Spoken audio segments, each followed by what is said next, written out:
Croeso Nôl, and welcome to the latest episode of the Fearless in Devotion podcast. Myself, Andrew Ballard, Andy Gilpin, Rhys Williams, and of course, Tim Edwards joining us today. There is no Liam Randall because he's got a nice big new job starting tomorrow as the audience sports writer, writing about Wrexham for Reach. So go and give Liam a follow on Twitter and support a new venture, Liam J. Randall on the X.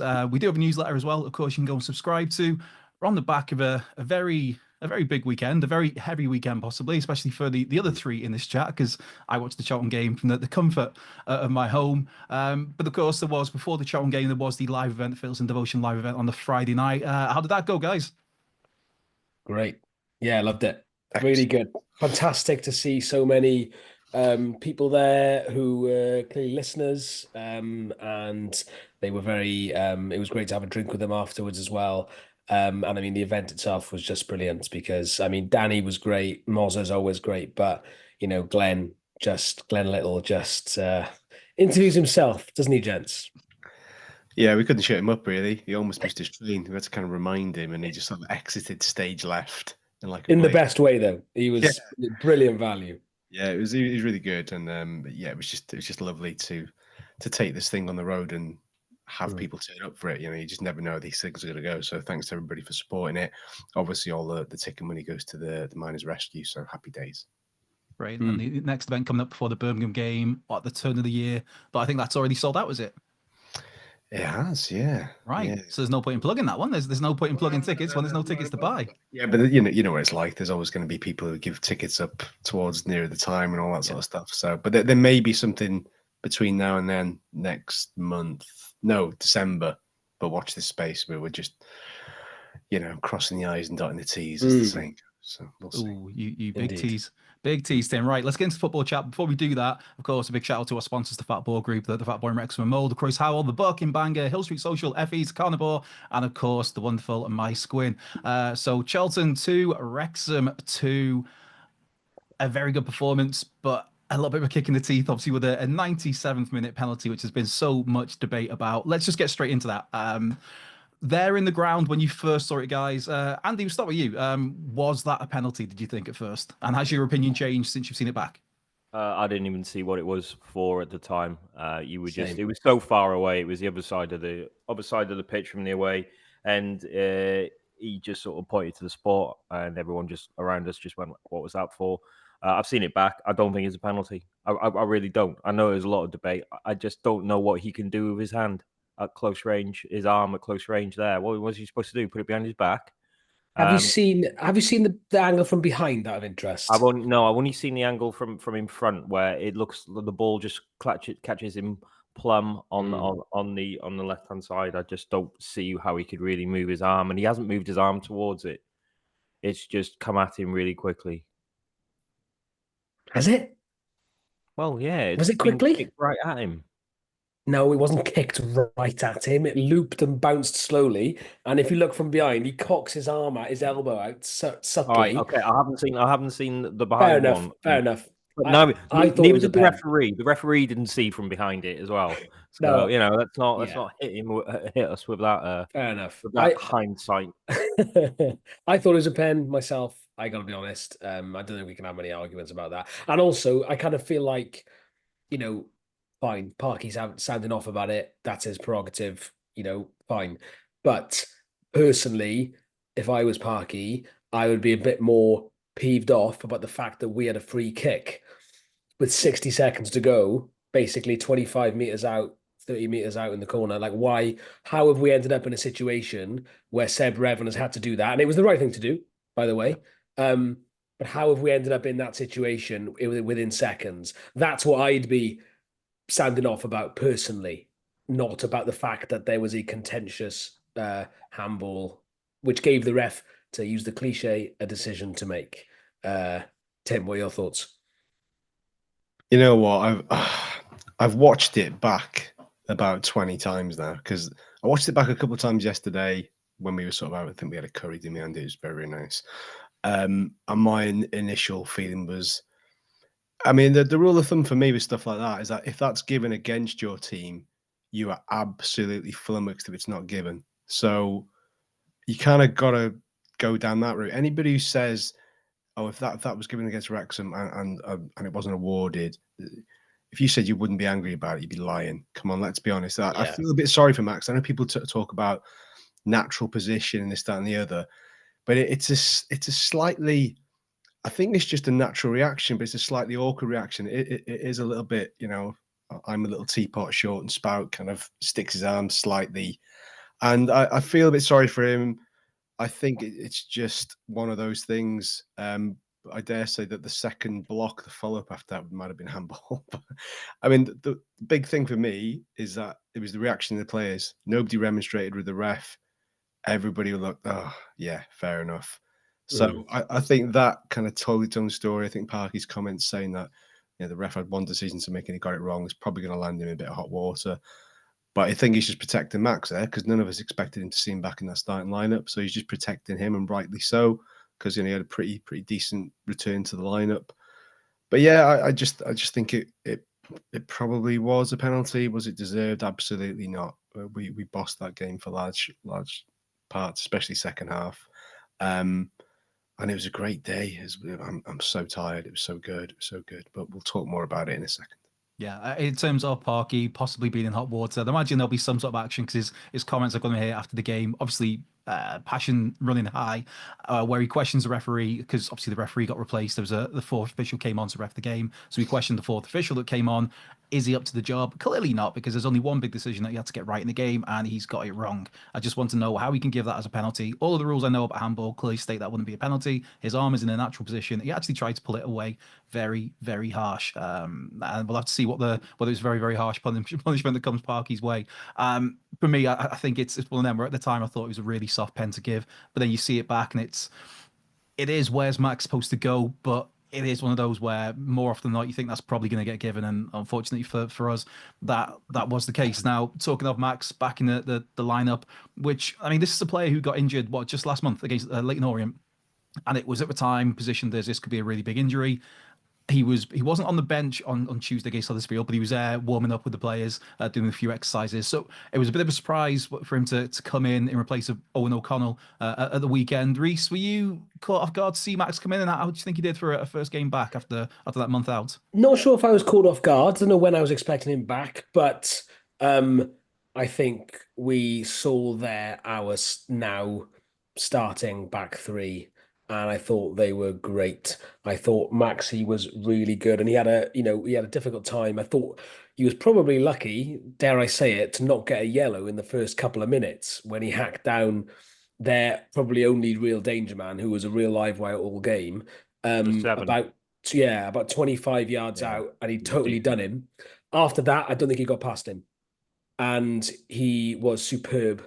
He was great. But I mean, to be honest, I know you've asked me about Maxi, but I just thought Dan Scarr was just unbelievable. Like he's just so good. And I think those are the three will work really well together. But yeah, great to see Maxi back up to speed. He looked strong as well. He's bulked up as we've known this season. And I think, as we've known, he's been sort of developing physically as well. And you can sort of see that how much he's come on there. And he's just slipped straight back in the team absolutely seamlessly, barely missed a beat. And it was the right decision to pull him down in the first couple of minutes. And he got away. That shows a bit of nous as well, because he probably knew the ref's not going to give a yellow for this, so I'm going to have to do it. And yeah, I'm full of praise for him. Yeah, Andy, I know you're not particularly one for sentiment at times, but can Owen O'Connell feel a little hard done by? This is someone who started all previous 12 league games, has had some really strong performances this season. Is it obviously the whole reason he got moved to the right side of the defence was because Max was out injured. Now Max is healthy. Dan Scarr's come in, as Rhys said, played really well. And Owen O'Connell's the one who's found himself basically played out of the team. A bit hard done by? Yeah, a little bit, but I think we always knew that Dan Scarr would eventually come in and make that position his own in the centre. He isn't going to go get your left hand side. He isn't going to go to your right hand side. He's the centre one. Now Owen O'Connell's, I think he's a great player, great to come in. I wonder if he lacked a little bit of pace to really play down the right. He would have struggled yesterday, put it that way. He would have really struggled against him. And so, yeah, you've got to be a pragmatist about it. And yeah, Owen can feel unlucky, but really and truly, do we feel that we should keep him in there just because he started the last 12? No, I don't. I just think we've found the right balance there. I think Parky's looked at the back three and how important they are. He wants ball playing centre halves, Scarr apart, who can still like pass away and everything like that, but he's not the sort of bring it out sort of Franco Baresi, is he? He's more of a head it and kick it. And so if you're going to have that, I think you do need to balance it with Max and Tom either side, and there's a bit more youth and a bit more pace there. And if Ryan Barnett is going to be your big attacking outlet, which he was again for most of yesterday, you need someone to really pacey to cover him. And unfortunately, it's not O'Connell. It's more Max. That doesn't mean that Owen won't play a part this season, because of course he will. Yeah, he definitely will. Yeah, there'll be plenty of injuries. He'll be back in for a stretch, and he'll do a great job, I'm sure. Yeah, I'd expect. I mean, we'll get to the Harrogate game a bit later on, but I'd expect to see him come in there, maybe in the middle of the three, just with a bit of a rotated side. Now, the back three had a really solid game. I thought Arthur had a few really key saves. Ollie Rathbone had a great clearance off the line. Ollie Palmer put in a very strong shift. Sorry, can I come in on this? Yes, apologies. I've been quite critical of Ollie away from home. I really have, because I think he's struggled in games where you've got you've got a possession-based team, and it's quite hard for him to chase things around and really put pressure on the centre halves. But I thought he was absolutely brilliant on Saturday. I thought he was a proper Warriors performance, and not only did he do really well, but that's his third game in a week, and that was the sort of thing I was thinking that might let Ollie down. Like maybe he's just a one-a-week sort of player, but fair play to him. Fair play. I've got nothing but respect for Ollie's performance yesterday. I thought he was fantastic. Yeah, absolutely. And when it is just, he's almost at times unplayable when he's on it, because it's just the size of him. When everything's clicking, he is a force of nature. Tim, anyone else stood out for you? Obviously, George Dobson going back to his old club, I thought had a solid game. Paul Mullin, it's still not quite clicking there. It almost felt like there was an over-reliance on trying to win easy free kicks yesterday, where he's back. He does it all the time. We've seen him do it for the last couple of years, where he backs into a player. But there was so many times on Saturday where it was like it wasn't happening. The referee wasn't buying it, and it just kind of comes across a little bit petulant at times. But obviously he's a frustrated figure still. But what was your thoughts on Moles at the weekend, and maybe any other standout performances? Yeah, it's a strange one, isn't it? Because we can't argue, we can't afford to be uber critical even at this stage, because he's still kind of working his way back in. It's the first time he's had sort of some serious long-term minutes consistently, the past week or so. So I think in another 10 games, if he hasn't knocked another 5 or 6, and then maybe he's going to start to get a little bit concerned slightly. But I think there is a little bit of frustration there, but he's still getting into the right areas. He's still giving the defenders headaches. I mean, you go to Cannon's goal as the prime example of that. Cannon is looking for him straight away. I mean, to be honest, there's probably another option beyond Moles. I can't remember who was in there. It might have been Palmer, actually, who was clear in front of goal for it. So, but he's looking for him. He gets it's a great block on Moles, and obviously Cannon's there to sweep it home. So I think he's probably 70% there at the moment. He's not quite at it, but I mean, how do you realistically afford to be seriously critical about somebody who scored this many goals for us in that period of time? It's difficult. You got to get the balance right, and I think you ask any team in this division, sometimes you'd probably take a half fit Mullin over a lot of other strikers. So it's one of those things. And yeah, like you said, Dobson was just ridiculous footballer. I mean, some of the Charlton fans were like, well, it was typical he'd come back and put in a great performance, wouldn't he? That's just a slight sort of tongue-in-cheek comments by them. But his overall play, again, we keep saying it, the read in his game, it's just, I love the fact he just surprises oppositions. Like, the ball will come to him. He's already ran 6-7 meters, won the ball cleanly, fairly. And there was that one, I think it was in the second half. Turned it. He does a pirouette, doesn't he? Oh, yeah, it was glorious. Oh, I was like, what has he just done there? It's just, and like, that is a player in supreme confidence who's really enjoying his football. And I think yesterday kind of showed what we are capable of on the road, and that we can transform some of that home form to the road. And I just felt like yesterday they really enjoyed it. They kind of let the handbrake off a little bit, and they really, really, I think a little bit more clinical in the final third. We would have probably run away with that game, to be honest, on another day. Yeah, I think as well with Dobson, there was a great ball he played in as part of the equaliser, where it was Tom O'Connor with a quick throw in, to Elliot Lee, who then lays it off to Dobson, who puts a really nice ball for Cannon, who then puts the cross in for Moles. We get the look of the draw there. The ball bounces back to Andy Cannon, and we go 2-1 up, equaliser. The goal puts 2-1 up even. But in terms of ruffling feathers, there were a few feathers ruffled on Saturday from their point of view. Alex Mitchell, shithousery.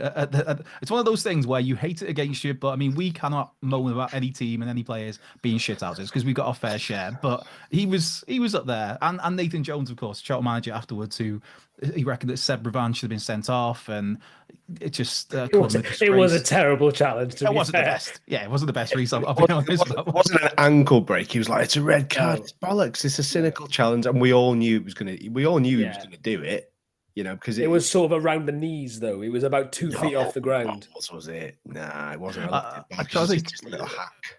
So obviously, I watched the stream of it from the Philippines again. I popped over there for the weekend, and I can't think if it was Mia Roberts or Andy Morel. I think it might be both of them even. But I think Mia might be the first one to say it, where it's like, "Ooh, it might be more than a yellow, that one." It's like, yeah, he's probably done in Revan, but yeah, it was one of those we had to make it. You had to do it. The Mitchell thing's weird, isn't it? Because every club likes a bit of a cult hero, especially one who can be a bit of an arsehole, but back it up with a bit of skill.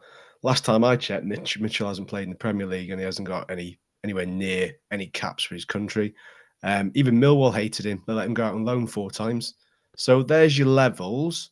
I'm not saying I love a bit of shit as a will do, but he wanted to pick fights with 2,600 Wrexham fans when they scored. Go and celebrate with your own fans. It's the first time we'd heard him all game. But he concedes the foul on Barnett, leads to the first goal. Thanks for that, Mr. Mitchell. He gets in O'Connor's face when the penalty's awarded. Yeah, very strange. Him and McLean go sort of, head to head, and yeah, it's funny, isn't it? But I imagine his card has been marked for the return fixture. We got to take it, and as I say, at the end of that game, the only thing that sort of just gave me a little bit of a smile was just that sort of little pinch me moment again. I was like, if 5 years ago, if you'd have said you're going to go to the Valley, second in League One, they're going to score a last minute equaliser. And there's been a lot of stuff been like, oh, look at the mad celebrations. I was like, okay, 97th minute penalty, you are going to go a bit nuts if it's an equaliser. That's totally valid. But it was like post-final whistle. It was honestly like they'd won the league. It was incredible. I was like, this is amazing. I was like, we're sat here, we're gutted that we're going away from the Valley with a point. And I just thought as well, and I will say, I'll add onto that as well, I was just really heartened by that second half performance, because I was saying half time to my old man, it was 1-1. I was like, we got these, we can take these. But my fear was that we were going to come out and we were going to try and just see out a 1-1, and we kind of sit back and we went after it. We should have scored more. And it's just a great weekend to be a Wrexham fan, I thought. Thoroughly enjoyed it. Sometimes you got to, just have a bit of perspective and go, it's just great to be back. Yeah, I did quite like afterwards seeing Phil Parkinson's interview, where obviously Parky got booked after the final whistle for having a conversation with the referee, the replacement referee. And as Parky puts it, was like, I just went over, we had a very respectful conversation. And you watch it back, and it was like, it's not that respectful. Yeah, it's like I can lip read a little bit. It's like not all that respectful. But before we move on, because we'll quickly talk about Huddersfield before we have a special guest join us. But before we move away from that, the atmosphere there, just under 25,000 in the ground in the Valley. Again, impeccable away support from the travelling Reds. You three are all amongst it. Tell me about the day, the feeling, the atmosphere there in person. Jesus. I mean, I said at the time it was one for the ages. I think I put it in my top 5 at the moment, without a doubt. It felt like a big day, just from the get-go. And yes, the crowd, but everybody was just in good spirits. And the fact that we hadn't been, the vast majority of Wrexham fans were there, probably have not been to the Valley. It's been such a long time. It was 82 since we've last been there. And it's a great ground. It's a great ground. I prefer it by far better than Bolton's. I think it's proper football ground, that, big acoustics, right on the pitch as well. I just thought it was class. But the away end, you've got to shout out to Manny again for drumming. His arms must have been ready to drop off by half time, let alone Yeah. the rest of it. But I think it was up there with commentary in recent years. I thought you could say Colwyn Bay then. It's up there with Colwyn Bay. I'm not putting it on a par with Colwyn Bay, Coventry, maybe Birmingham 97 the FA Cup. It was just brilliant because the noise was ridiculous. And one thing that stayed with me yesterday, similar to what happened with Boreham Wood at home, when they scored, when they equalised, literally the noise in our end just went up a notch. It was like, okay, this is how we respond. So that tells you all you need to know about our fan base, and all this bollocks about hangers on and you're only there for Rob and Ryan. All that is now a myth. You put that to the back of your mind. Everybody who's in that way and is on board, whether they've been there for 5 minutes, 5 years, or 50 years, it was great. Yeah, brilliant. Oh, I can see our special guest actually joined us, so we can come back to that topic in a few minutes. Coming in, Jona Devitt, who is joining us with a lifelong Wrexham fan. Welcome and thanks for popping in, Jona. You all right? You well? You good? Hi, yeah, really good. Thank you. Thanks for having me. I suppose it's quite surreal to be on this side of it rather than listening in the car on the way to work every day. So you'll be taking our spots, mate. That's it. You'll be taking our spots, especially mine. My head's on the chopping block at the moment. But you've got a very special thing you're doing at the moment. You're going to be cycling a stage of the Tour de France to raise funds and awareness for Prostate Cancer UK. Now, this is something I didn't know this till you told me yourself a couple of weeks ago, that it's most likely in males over the age of 30, which obviously that covers a lot of football fans, a lot of Wrexham fans. November is Prostate Cancer Awareness Month. So just tell us a little bit about what you're doing and why you're doing it. So yeah, basically I'm doing it all in memory of my dad, who was also a Wrexham season ticket holder. So we lost him to prostate cancer a couple of years ago now, and ever since then, me and my brother, who isn't a Wrexham fan unfortunately, he likes those ones over the Mersey, shall we say. Okay. We try and do what we can to raise awareness and as much money as we can really for prostate cancer. So cycling is something that I've become quite passionate about, ironically, through a documentary of all things. So there's one on Netflix that started about, I don't know, 18 months ago. And I watched that and I thought, I like a bit of cycling, I'll give that a go. And it's just sort of taken over as a bit of an addiction in my life, really. So it's using that to hopefully raise as much money and as much awareness of prostate cancer as possible. And then like an opportunity like this, I couldn't really turn down, because the demographic traditionally with football is sort of males getting more toward middle age, shall we say. It's quite a common thing to see, and the more awareness we can spread, hopefully we can beat the disease essentially. Yeah, and what's this challenge going to entail then? So you mentioned it's 115 miles in one hit. It's the first stage of the Tour de France next June. So we'll be going over there, the prostate cycling team. There's 100 of us now signed up for it, I believe, as of sort of this week. And we're going to do the first stage, basically. We won't be anywhere near as fast as the pros. I think they're down to do it in just under 3 hours, which is just insane. And we've been given 10 to do it, so I thought it sort of shows where we're at.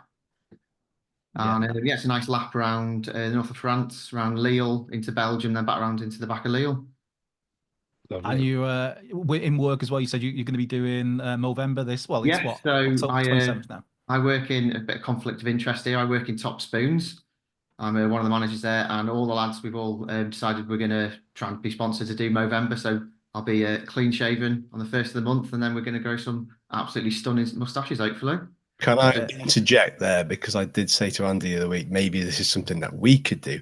Now, I know, Mr. Pollard, you may not want to partake because nobody has ever seen you without that fine facial hair of yours. But let us know if you would like to be involved. I've got to convince, I reckon I can convince Andy, can probably convince Rhys, Liam to, he's come on, Rhys, it's a charity. Think about it. I'm laying it on thick now, but yeah. Anyway, I've set up a page, so if you don't do it, it's just going to be me. So yeah, you've set up a page already. Bold. Where can we and listeners donate, pal? So I've got Just Giving. It's pinned on my Twitter profile at Jona Devitt. It's it's such a big thing. It's replaced my previous pinned tweet, which was the first goal of the world's greatest footballer, Paul Rutherford. He was on there for 7 years. So I'm taking it very seriously there. Wow. To get that bit in. but yeah, we're doing absolutely loads. So we've got a quiz on the 15th of February next year, again in aid of prostate cancer, which will be in the Monmouth Sports and Social Club. I'll be on my bike during all of that on my trainer. I'm going to probably cycle up a virtual Alp just to really lay the pain on a bit. And then in Top Spoons again, we've got loads of stuff there. We've got like pin badges and bits and bobs for sale. But we've also got these cards here, which are Know Your Prostate guides, which if you just pop in, I'll be in the kitchen usually. Just stick your head in, just say, look, can I get one of them guys if you're interested?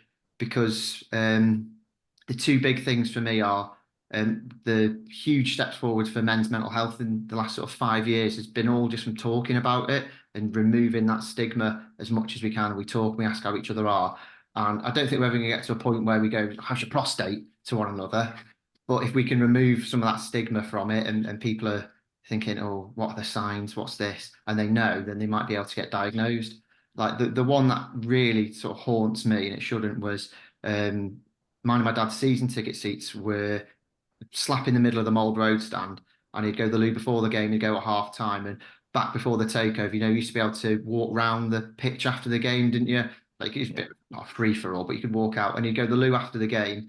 We'd walk along the front of the Mould Road, at the front of the Cop, and then we'd be in the Yale stand, and he'd be like, gonna have to go to the loo again. And it should have just set alarm bells off in hindsight. Here we are. But yeah, so that's one of the main symptoms is needs to go to the toilet a lot more in the night, needs to go to the toilet, struggling to go to the toilet as well. So it's all in that sort of area.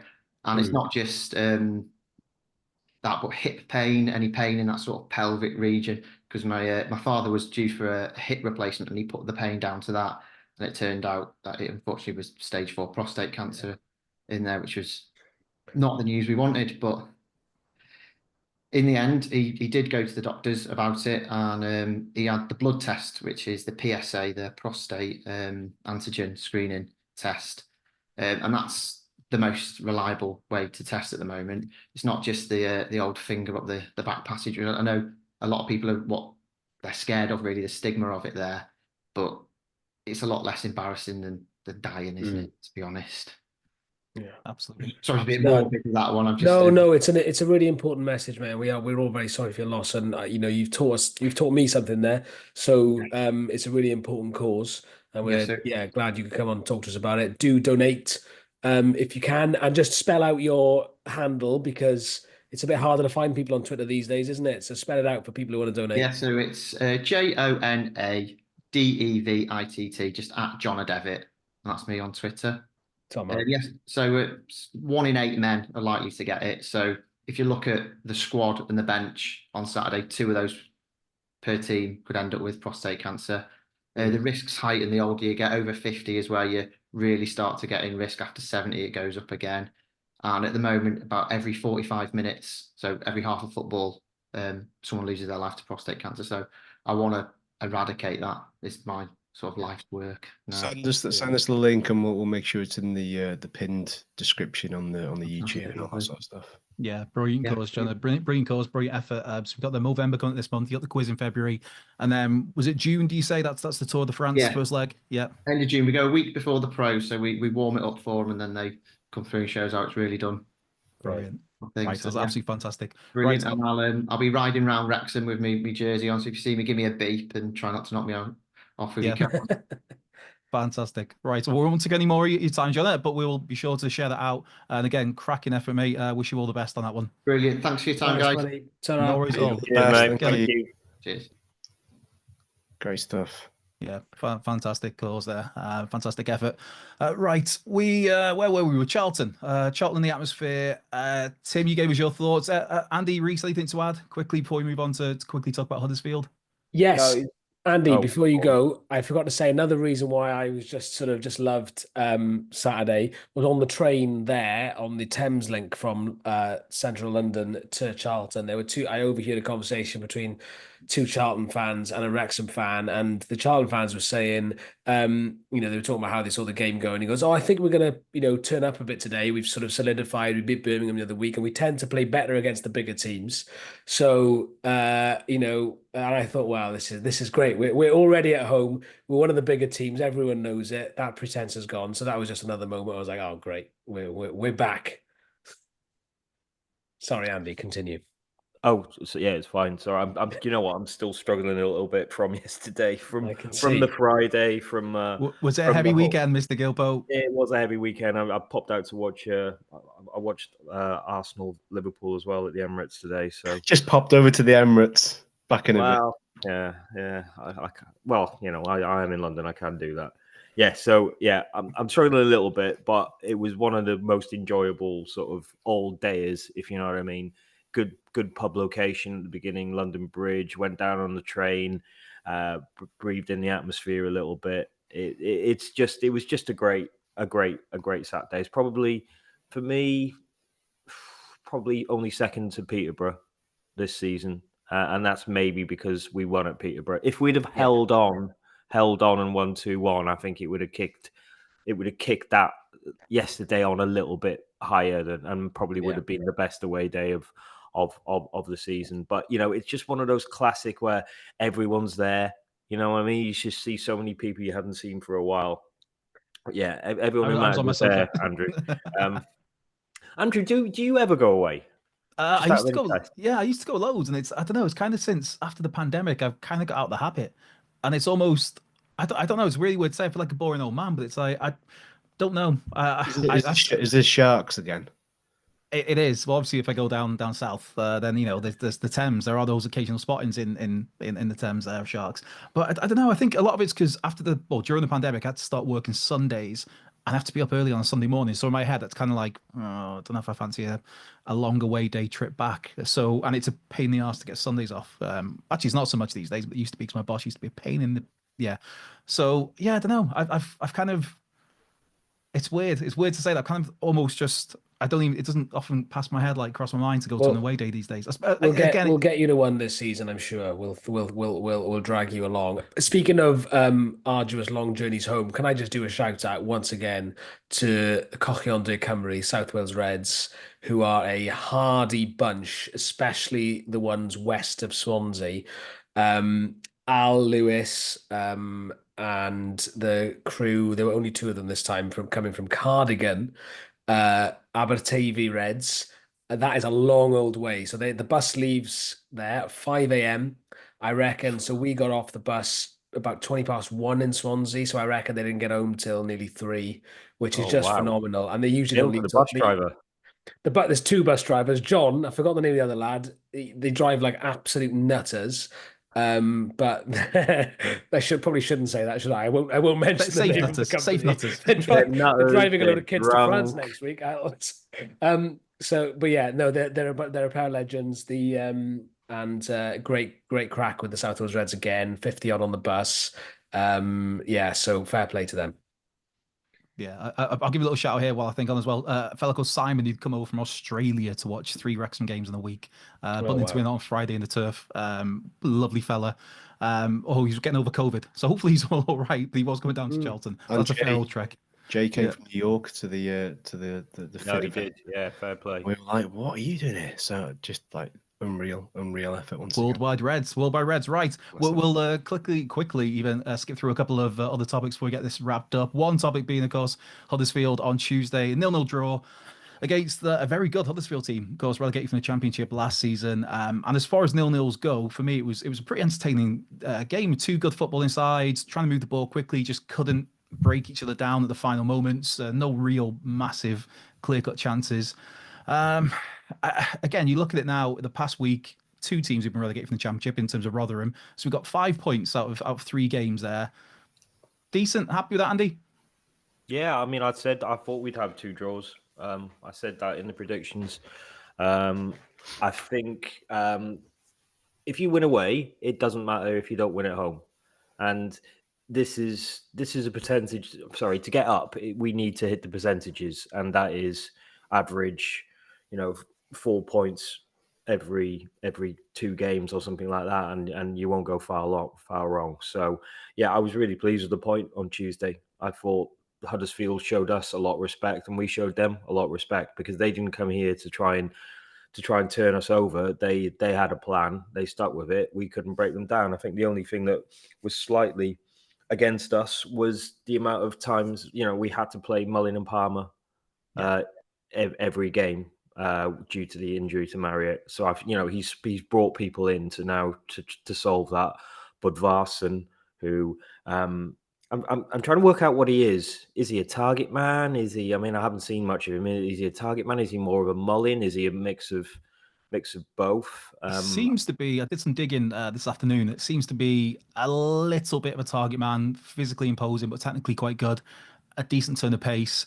Not the most prolific of strikers when you look at his goal record, obviously, but somebody who a lot of former clubs were disappointed to see him no longer with him. I mean, someone who's got 60 international caps for Iceland, played in the Championship with Wolves, Millwall, Reading, was at Bolton in League One the past 3 seasons. So there is some pedigree there for this level.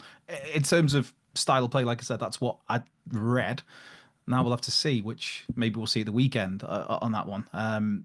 But before we just quickly move, yeah, go on, he's probably been brought in to replace Fletcher. Do you think Fletcher might be out for a while? I think so, yeah. I think it's the fact that Parky hasn't. He said there's no real timescale on Fletcher. That's always a bit of a concern. And obviously with Jack Marriott, it was an initial 4 months at best. So in an ideal world, you're looking at February for Jack Marriott to come back. It could be longer if there's any setbacks. Forget about Marriott for this season. I would coming back from a broken leg in February, March. Like obviously, hopefully it goes really well. But I mean, even then, it's going to be a month or 2 to get fully up to speed. But yeah. It's just that the awful time, like you kind of touched on there, is that by the time he gets up to speed, it's literally going to be around about the last few games of the season, which could be a nice welcome added bonus. But we'll see. Tim, with the Huddersfield game, I saw yourself. You weren't too happy with the atmosphere at the racecourse. Doing a bit of a Delia Smith on Twitter, trying to get the middle and the right of the. Everybody's forgotten about that. I thought everybody would. Yeah, no, I got a minimal amount of pelters, but I think it's just the way. Maybe I could have worded it better. It was. You never want to be the atmosphere police, and I wasn't trying to be. I just think that these lads sometimes deserve a lot more than what they get, and like we saw, like at Charlton, it was just unbelievable. And for the most part, at the racecourse, the atmosphere is unbelievable. It was just. I mean, you can attribute it to so much. Whether people, working all day, tired, they haven't had a couple of beers to be a little bit more lucid and stuff. So, it's just a strange atmosphere. Like there was an air of expectation that we were going to score. Why haven't we scored yet? This is not the way it should be at the racecourse. Why is it still 0-0? There's like almost an expectation because of so many goals that we score at home, so many wins, that maybe there was a little bit of apathy creeping in, and that's definitely not something that we ever really want to see. And there certainly wasn't like a criticism of anybody in particular. I was apart from the right and the centre of the tech end, apart from those people. Yeah, but I was in it and I was screaming, and I was like, why is everybody just? I genuinely still feel that maybe that little weird warning about whatever you do not stand up. How dare you sit down? I just felt that is still subconsciously in the back of some people's minds. But anyway, I digress. That happens. It happens. It's just a bit of a shame because obviously that's the last home game for a while now, and then we end up with 3 home games in a row. 3 to Mansfield. On the 9th. Yeah, that was a 12:30 kickoff. Well, I did get a chuckle when I saw your tweet after the game. So I was like, who's that aimed for? Because most people in the ground aren't going to be seeing that. So is it just like people at home can cheer loud and maybe it makes its way to the racecourse? Maybe I was having delusions of grandeur. I don't know. But the last time I ever did something like that, it worked. I was like, oh, wow, the power of social media. So I thought social media is a devil. I thought it might work again. Correlation, not causation, Timothy. I just got shit for it. So fair. Exactly. It's a fair cop. Yep, the Delia Smith of the Wrexham fan. Come on, let's be having you on Twitter. Yeah, can we call you Delia from now on? No, you may not call me Delia you can call me Delia for the best part of a month if you get involved in Movember, which was nicely swerved by Mr. Pollard. I didn't swerve at all. I just kind of was like, I'm acknowledging it's a thing. Is that you confirming your part? You're taking part? We'll see. I'll have a chat with my facial hair and see what it thinks about it. But we've talked about John Daddy Bodvarsson, which is just such a cool name. One of our other, of course, he's signed short term till January. Another signing came in the week until January again on short term. Matty James, who actually talked about 2 or 3 weeks ago, but Tim completely forgot about because his arse was in Iceland. I was John Daddy, so it's not my fault. Of course. But yeah, Matty James James was on the bench at the weekend. A former Leicester midfielder, came through at Man United, 33 years of age. Parky's been looking at him for a little while. Played in the Championship, including 32 league games last season for Bristol City. So again, a pedigree. A lot of Bristol City fans were seem to be a little bit gutted that he left them in the summer. To me, obviously, this reads that George Evans's injury is probably a little bit worse than expected as well. But let's start with Rhys. What are you expecting from Matty then? Well, I followed both of their careers closely for many years, and no, I haven't. But what I would say is, from lots of the comments I'm seeing from supporters of Bristol City, etc., that he's going to be starting soon. So how he gets in, I have no idea, and who he comes in for. But will we see a middle three by Christmas of sort of Matty James, George Dobson, and Elliot Lee? Will that be the sort of starting three? Could he even threaten Elliot Lee's place in the team? That's what I'm thinking. Lee hasn't had much competition really in that position since he's been here, and what a servant he's been, and what a servant he will continue to be. I thought he played well on Saturday after a quiet start, but yeah, I think he will. Obviously, who knows? He's older, but boys, he got the pedigree. I'm looking forward to watching him play. We are really stacked for talent in that midfield. But yeah, it's a great feeling. Yeah, and obviously there's Ollie Rathbone there, who is our record, was our record transfer signing until Mo Farl. So he's not been brought in just to sit on the bench. So it's good to have options, yeah. Yeah, I don't trust people with two first names. Matty James, yeah. I don't trust him. Wow. John Terry, I don't trust him. Oh, and nobody trusts him because he's just I'm not going to say the words. Barry, don't trust him. Don't trust him. Wow. What about Anthony Barry? I'm desperately trying to think of other Wrexham players who've got two. Elliot Lee. We were right not. Yeah, no, that's fine because that's an inverse. Because really, Elliot should be a surname.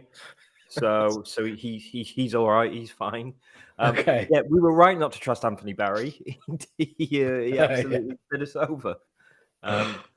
Look, in all seriousness, anyone who you talk to about Matty James says that he is a class player, an absolute class player. I wonder if he is coming in to put pressure on Lee. I can't see Parky dropping Dobson unless he's injured or an injury, and that's not going to happen. I wonder if Lee has got a slightly different role this season. I think he's not the main attacking outlet now. I think that's Ryan Barnett. And so it's more of a compact sort of industrious midfield. And maybe Parky will say, look, we need more of the ball away from home. Maybe Matty James will come in and do that, do that for us, keep us ticking over with Dobson. They're both lovely footballers. I'm not saying Elliot Lee isn't, because he is, but Elliot Lee is the sort of player who tries to break the lines and make something happen. And sometimes you maybe need a midfield three who can just keep it. And it might be, if you're winning away from home, you bring on someone like Matty James to tie things up. A lot like, you remember, Glenn Little used to do it. You brought Glenn Little on and, he would, for the last 20 minutes, and it's hard to get the ball off him. So maybe that's the sort of role he's looking for Matty. But look, you don't play 32 games in the Championship in not a bad Bristol City team if you're not still pretty cracking at football. Yeah. I think it was 39 in all competitions. So again, a fit player, you'd imagine there. And also, I guess you don't like Hector Sam in that case, Andy, with that rule of two first names. No, I know. But again, Hector always started to deceive. I was right not to trust him. The enigma Hector Sam. Last I heard, he said he spends his days sat on the beach drinking beer, playing the guitar. So he was really winning. Who's the fool then? Yeah. I don't trust that Andy Gilpin. Tim, something you might have a bit of inside scoop on. John Daddy's kit was not ready in time. Was it? Is that right? Well, apparently that's what we've been told. How true that is, I don't. They run out those tiny little those two S's that look like one sort of letter. Well, with the ampersands on it, Yeah. I mean, he was there training. He looks like a big old unit. I'm just excited because A, I love Iceland, and B, we've never had an Icelandic player, and just feels like a bit of a luxury kind of thing, really. But Parky's not messing about. He stuck James on the bench straight away. And I dare say both of those will play at Harrogate, which obviously we'll come on to shortly. But yeah, I mean, if you can get players in at this point of the season on free transfers, it's low risk, isn't it? It's a win-win for us if it comes off, if they impress, and they'll be looking to impress.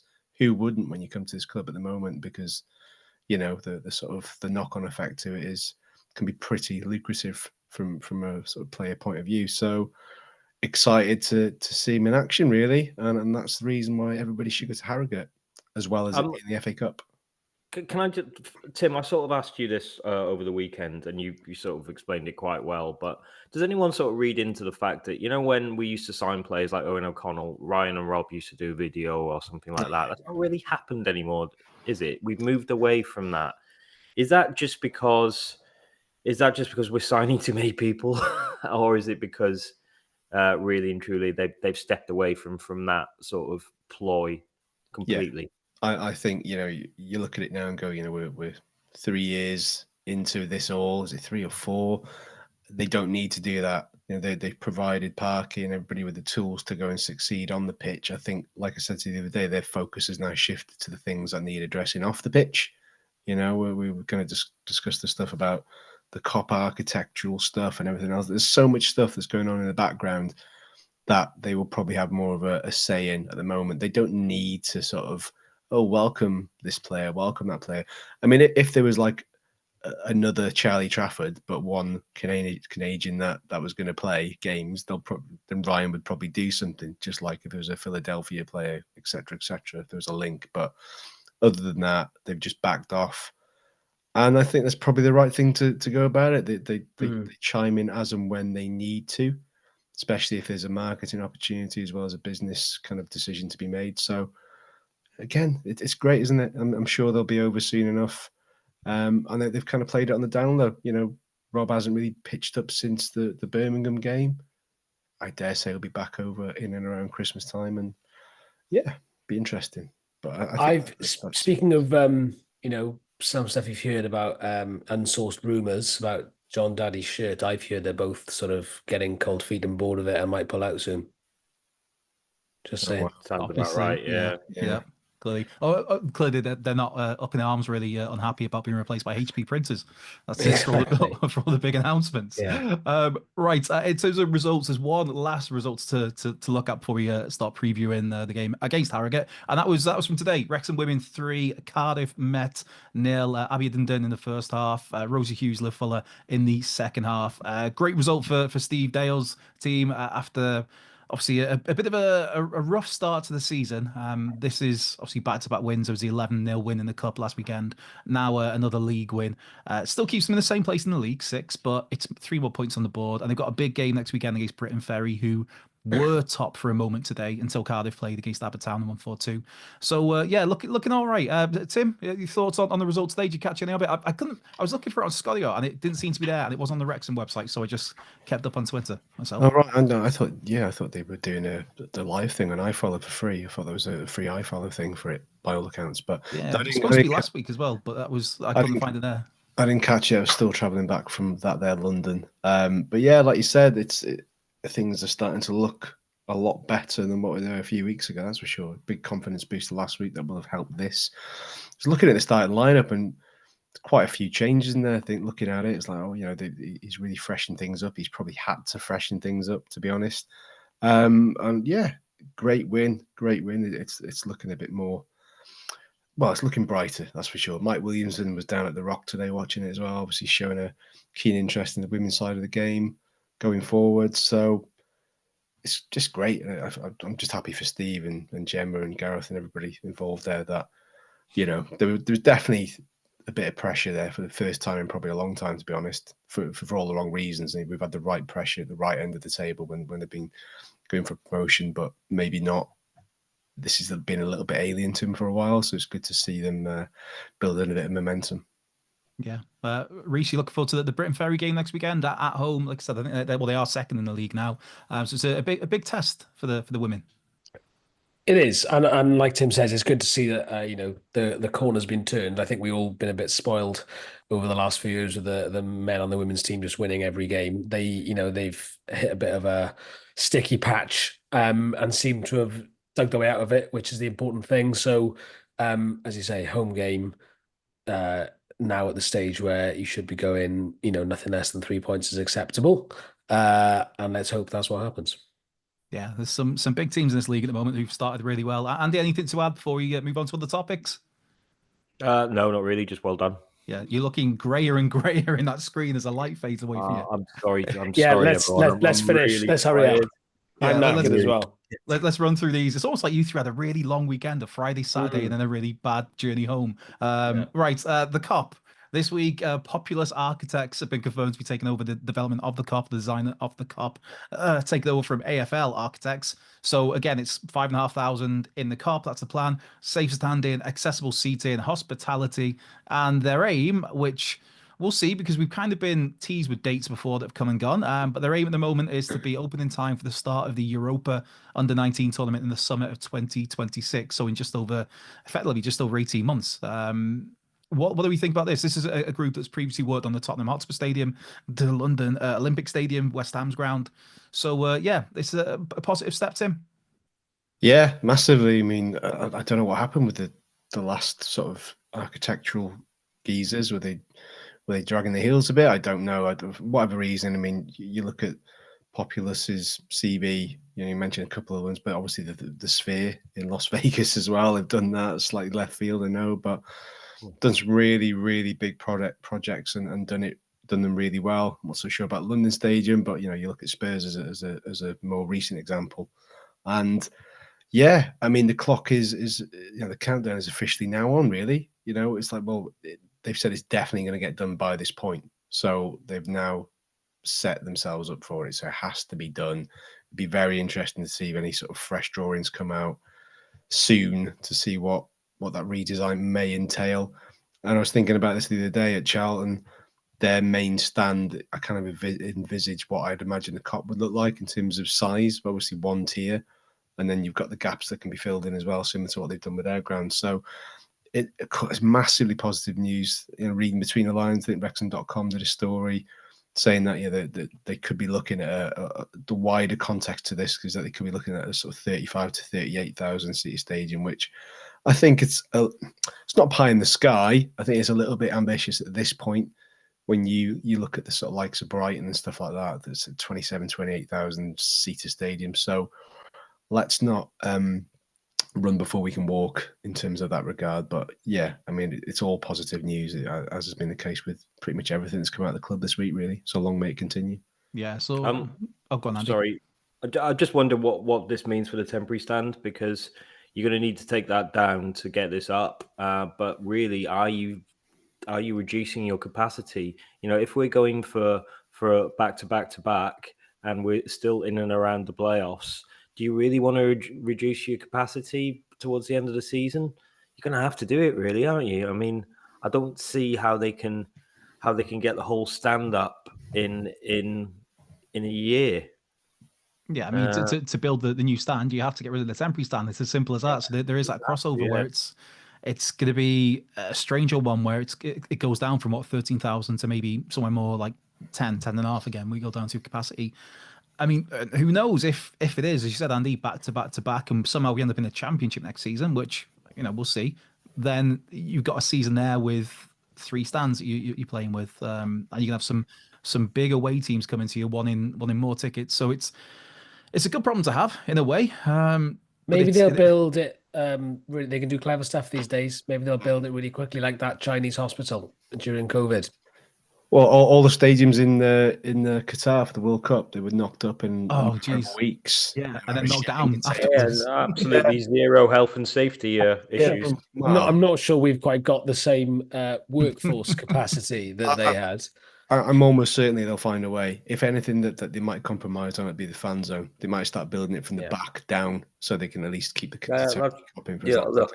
I don't know. I don't know how these things are built. I don't know if People can sit on the scaffolding and watch. Absolutely. I've done more than my fair share of Lego kits. It's an easy job to do. Right. Yeah. Last topic of the day before you three chaps can go get some sleep. Harrogate Town, FA Cup first round proper next Sunday. A week today as we're recording this. Harrogate, who are currently 17th in League Two, have only won one of their last seven, which was against Newport, 1-0. Lost away against Notts County this past weekend. What are we expecting? Wholesale changes? Does Mo Farl come in? Just John Daddy Bodferson come in? Matty James? Obviously, James McLean might be suspended. It seems a bit unclear because it is booking at the weekend. Lewis Brunt get a game. Luke Bolton. Andy, more importantly, are you going? As you wanted to get Harrogate in the FA Cup so you could go to the ground, are you actually going to the game? Oh, just moving it to the 3:30 on Sundays really done me a little bit there. I've had a look. I've got a ticket. I had a look at the trains. It's 110 quid to get up there, and it is on telly. I don't know. I'm in negotiations to see if Amber will drive me. So we're in negotiations. Okay, extensive, deeper transfer talks. I'm trying to extol the virtues of Harrogate. Yeah. It's lovely. Yeah. Turkish steam baths are amazing. Or Victorian steam baths, so good. Yeah. But yes, wholesale changes. My understanding is McLean will be available and won't be available for the Mansfield game. Is that right? Does it not? Does it carry? Yeah. Yeah. That's how I took it. I think it's a separate thing, which is a blow, by the way. That is a shame for that massive game. But yeah, I think wholesale changes. I think he'll want to rest quite a lot of lads. We'll see. Be good to see Momo Foul. I call him that because is that the song that you're going to go with, Tim? We need to have the Book of Foul. Well, no, you've come up with Momo Foul. I did the Billy Idol one, and now all efforts have gone into John Daddy Bodvarsson because there's several already. We have the Book of Bodvarsson.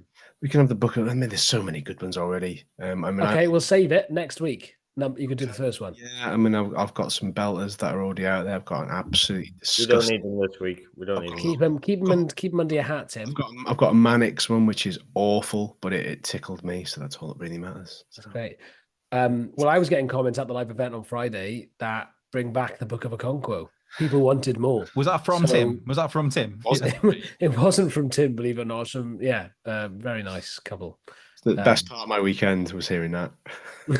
But yeah, wholesale changes. It'll be interesting to see a lot of lads get some minutes. And then we've got a massive game against Mansfield. Yeah, right. Quick, let's finish up. Score predictions, Rhys. I think we will lose 2-1. Fantastic. Andy? It has to be settled on the day, doesn't it? I believe so, yeah. I think it will go to penalties, and I think we'll win on penalties. Okay. We've got a score line to get to pens. 0-0, 1-0, 2-0? One each. One each. Tim, last word. 3-1. Harry Ashfield will score. I think Josh Adam will play. And I think we'll boss it. We haven't got a great record there in recent times. But yeah, we owe them one. So especially after Arthur got injured last year and stuff. So yes, let's do that. I like that. Josh Adam, don't trust him.